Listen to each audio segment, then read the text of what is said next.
So I'm catching fades in the county. I'm in medium north. I don't know how it is now, but when I was in medium north, that was like the new East Max. Used to do is hear niggas talk about, oh, medium north cracking, man. You gonna be catching fades and all this and that. I even remember a nigga cutting off his wristband because he was so afraid to go. Like, damn, these niggas really scared of that blue wall. Anyways, I'm in medium north, right? And the way the dorm is set up, it's divided into two halves. You got the Mexicans and the white that sleep on one side of the dorm, and then you got the blacks and the others that sleep on the other side of the dorm. Now on the black side of the dorm, everybody that slept all the way in the back was part of some shit called the Mad Circle. Now in order to be part of the Mad Circle, you had to be tripping. If you wasn't up in there catching fades, you couldn't be part of the Mad Circle. Anyways, one day we all chilling in the back and shit, just chopping it up. And next thing you know, 10 o'clock hit. And everybody know 10 o'clock come, that's when they bring the new niggas in. We looking at shit and we see a group of niggas come in the dorm. And the niggas is an OG and he got a patch over his eye. Soon as niggas see that nigga, the comedians came right out. We walk right up to the nigga like,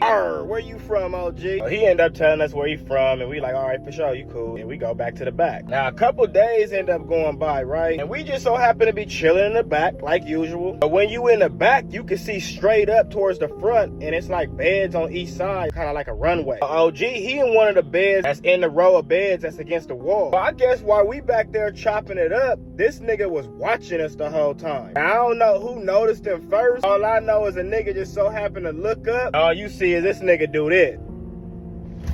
Like, what the fuck? Like, what the fuck that nigga on? Immediately, we thinking he on some police shit. Homie like, man, that nigga probably informant. Like, look how that nigga was looking at us and did that. And niggas like, man, that nigga just a J-Cat. And we kind of like laughed it off. Even though we laughed it off, we was still like cracking little jokes and shit here and there. Like, man, that nigga the police. That's when one day the homie comes to the back like, hey, I just seen OG get in the shower. He didn't have a patch over his eye and there was nothing wrong with his eye. Now niggas like, oh, that shit probably a recording device or a camera. Now you got niggas walking by the nigga bunk looking at cuz and shit, trying to see his shit, right? When another nigga come back like, hey, I just seen the patch sitting on his ear now. Like, it looked like that nigga was like listening to a radio or something. I'm like, man, that nigga was probably just listening to Luther Vandross talking about here and now. Anyway, so we back there politicking on a nigga now. But at the same time, we couldn't prove that he was an informant or some police shit. We just on some shit like this nigga acting weird and he looking weird. Finally, the homie like, you know what? Fuck it, I'm finna just move that nigga. It's like, yeah, just move him to the Mexican side and shit. Boom, after we make the decision to move him, 4 of us bail over to his bunk. Cause now we kind of like standing around him as he's sitting on the bed looking up at us. The homie like, hey, OG, we need this bunk. You gotta move over to the Mexican side. You know what this man response was? He threw me all the way off guard with this shit. That nigga looked up at us and he was like, give me 1 or 2 weeks, youngster, I'm investigating something right now. We like, what? Investigating something? Like, who the fuck even use words like that in jail? You investigating something. So that we like, yeah, this nigga the police. So we like, nah, nigga, you gotta move right now. Like, this investigation is over. He get to getting all this shit together to move to the other side. Meanwhile, we go back to the back like, look, we finna fuck this nigga up today. Not too long after we end up moving him to his new bunk and shit, that's when they end up popping the yard. A medium north, the yard is connected to the dorm. Pretty much whenever you want to go to yard, you can just walk in and out as you please. Boom, the door end up popping and we end up going outside. While we outside, we send one of the young niggas up in there to get the OG. I forgot exactly what niggas told him to get him outside, but we just got him outside. Pretty much soon as he walk out, he see us in the circle, right? You could tell by the expression on his face, like he kind of nervous. That's when niggas call him over, like, hey man, come here. Niggas get to immediately interrogating him, like, hey man, you the police? Like, you want some snitch shit? He like, man, what y'all talking about, young? Before he can even finish the rest of his sentence, one of them young niggas socked him like, boom! And you know, you got 3 young niggas just taking off on that nigga. But the whole time, this nigga running though, so they socking him all in the back and in the head as he running towards the door. As he running, he like waving his hands from side to side as he getting punched on, right? Screaming like, I'm just investigating something. I'm just investigating something. I ain't gonna lie, man. I was like, damn, niggas dead OG fucked up. He shouldn't have brought that type of attention to himself, that's for sure. Anyways, y'all like, follow, and comment for more stories.